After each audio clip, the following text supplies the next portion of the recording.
Welcome to Butterfly Effect. I'm Chris Horner, and this is stage 5, Tour de Suisse, 175 kilometers, about 110 miles in length. What's really exciting, of course, is the last two climbs.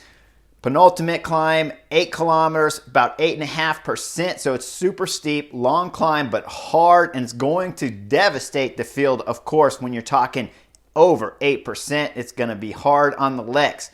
Camera comes on with 45 kilometers to go, and right away we all got excited. It's Mathieu van der Poel in the front group. That's because we're all knuckleheads, even myself. I'm excited when I'm sitting on the couch too, seeing race leader Van der Poel in the front group. It's knuckleheads to get excited, and it's knuckleheads racing. Okay, when you're a race leader's jersey at Tour of Suisse, big teams want to win this race, and you're a race leader, you're not going to win like this. It's not going to happen. There's no reason to be in the group.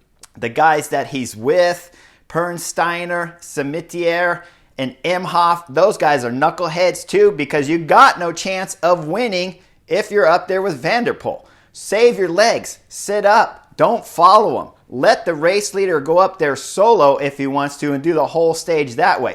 You're just wasting your time. The 3 breakaway guys with him, you're knuckleheads. Van der Poel, you're knucklehead because maybe you could lose time on today's stage and then get in the break tomorrow and actually have a legitimate chance of winning a stage tomorrow or the last stage that's here to come. So all 4 of those guys, knuckleheads. Us sitting on the couch, myself included, knucklehead, because I got excited for about 2 seconds when reality set back in that there's not a chance they're letting this guy get away.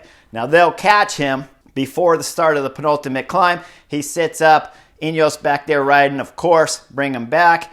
He's brought back, the other guys are brought back on the penultimate climb, and the action really starts, and we go only about 2K in the penultimate climb. Rowan Dennis has been riding from the start of the climb with Eddie Dunbar and Richard Carapaz, who's on flying form, sitting third wheel.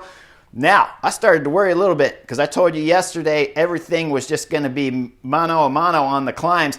And there it is. Rowan Dennis is riding the front. I got a little worried and stressed about my tactics of what I told you guys was going to happen today, because Rowan Dennis can change everything, right? He could just ride on the front, blow everyone off. We've seen it at Giro d'Italia last year. We've seen it down in Spain this year. And now I started to worry because Rowan Dennis, he wasn't so great in the time trial, so I thought he would blow. But now he's on the front, and I'm thinking he's going to change the predictions. He won't, because 2 kilometers into it, Chavez will throw in a great attack. The Bike Exchange rider starts going up the road and putting time into the favorites right away. Rowan Dennis immediately drops, only 2K in the penultimate climb, and that leaves the young kid, Eddie Dunbar, having to do all the work. And this is a bit of a coming out party right here for Eddie Dunbar. Man, hats off. You did a spectacular job. He starts riding, and there's only 2 Ineos guys left. They got the group down to about 15 guys. Going up the penultimate climb, Mark Hirschi will get popped off the back. He's the big GC favorite up there that we thought Mike could do something on today's stage in this Tour de Suisse even. And instead, he's getting popped going out the back. He's going to have to work on his form before the Tour de France starts. Up front, Chavez is just putting time into everyone. His lead gets almost up to about a minute maximum at one point in time on this penultimate climb. With 1K to go, Jakob Fuglsang throws in a huge attack on the right side, almost clips Eddie Dunbar's bars there and crashes them, makes it through the gap, nobody crashes, and he takes off, and then things start getting exciting.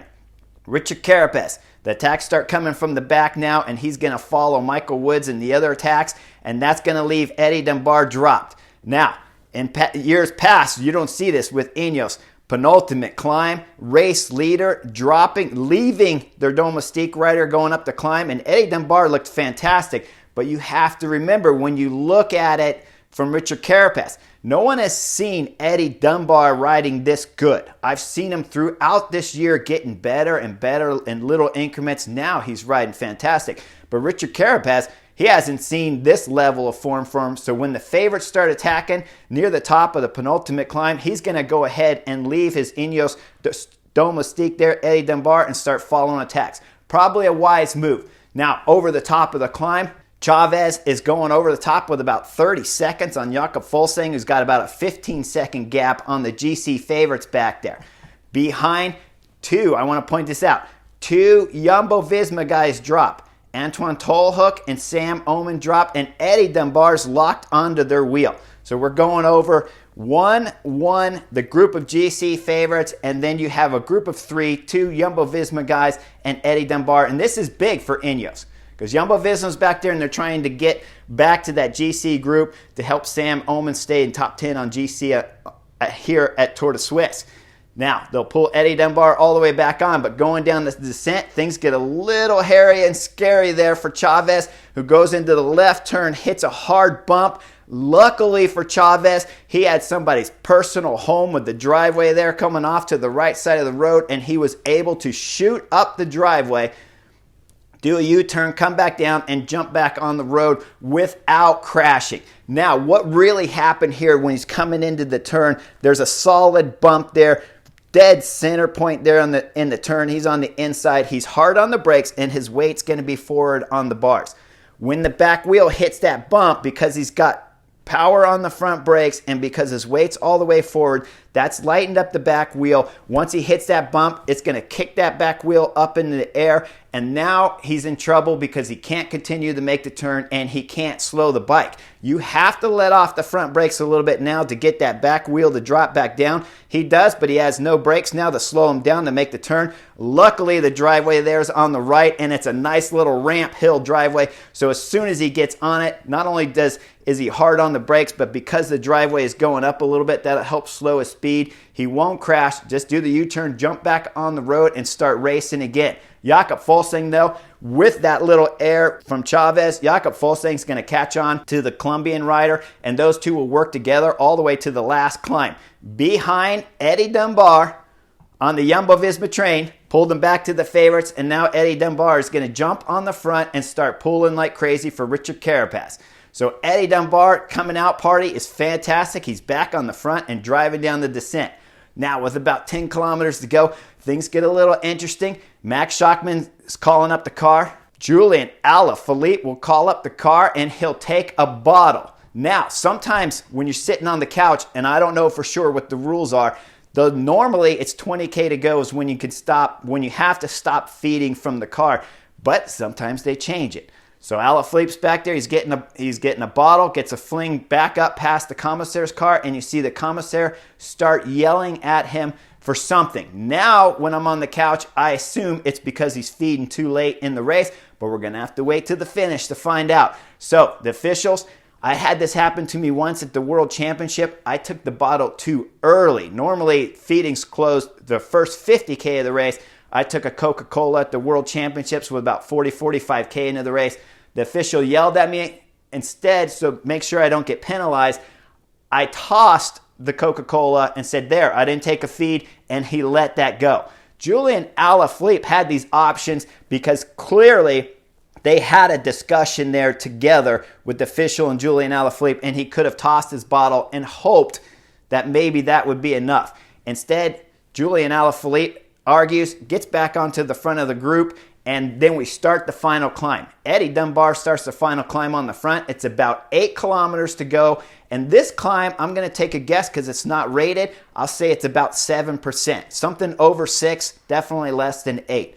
As they start the climb, Eddie Dunbar blows 1 kilometer into it. Fabulous ride. But now Ineos is left alone. Carapaz is there isolated.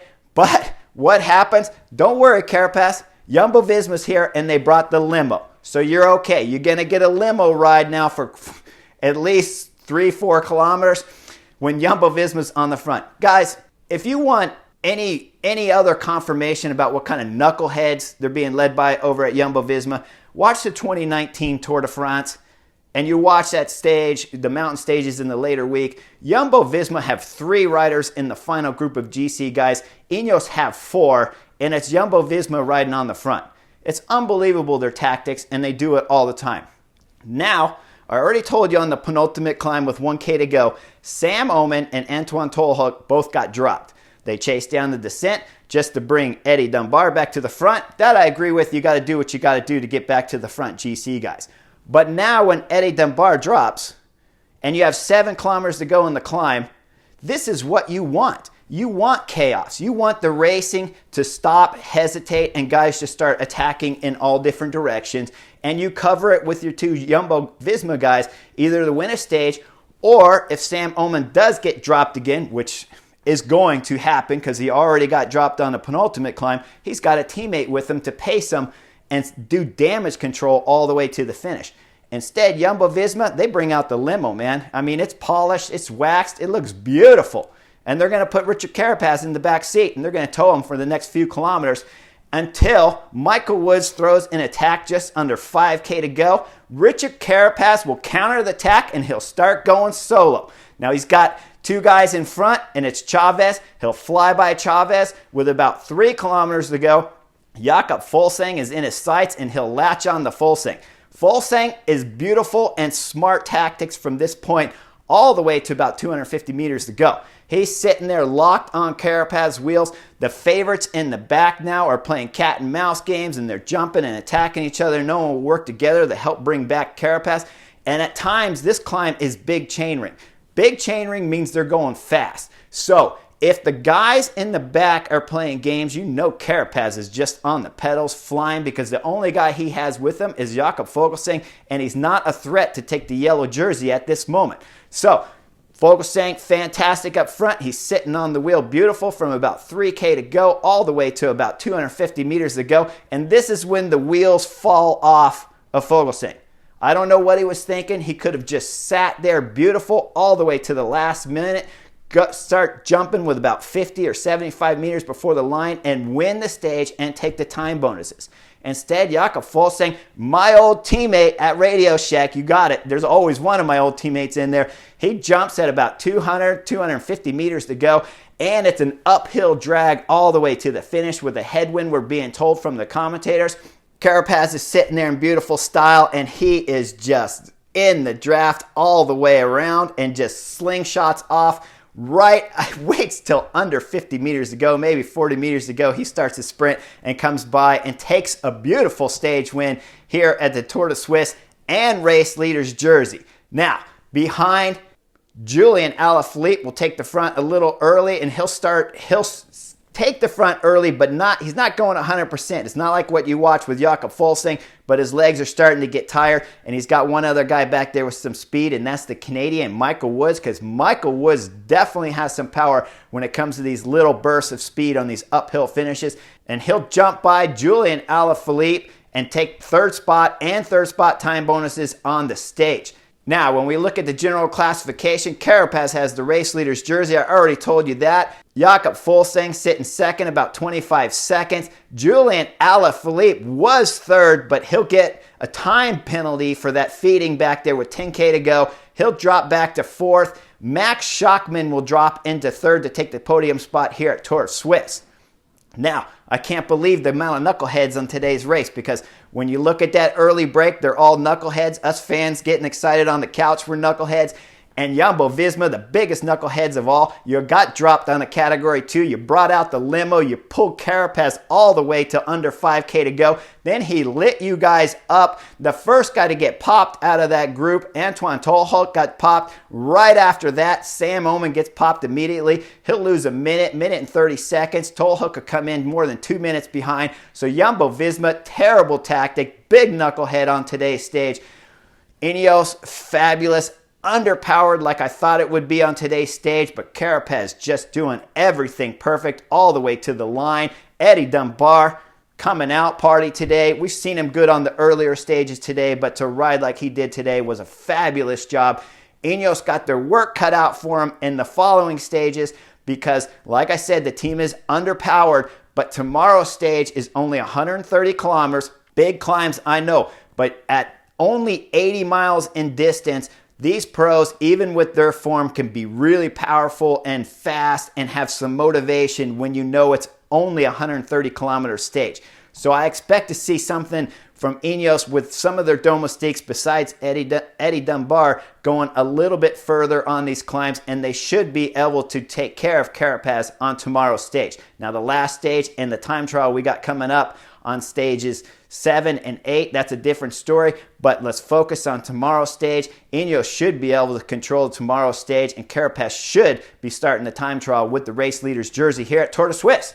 Hope you guys like the butterfly effect, and I'll see you real soon.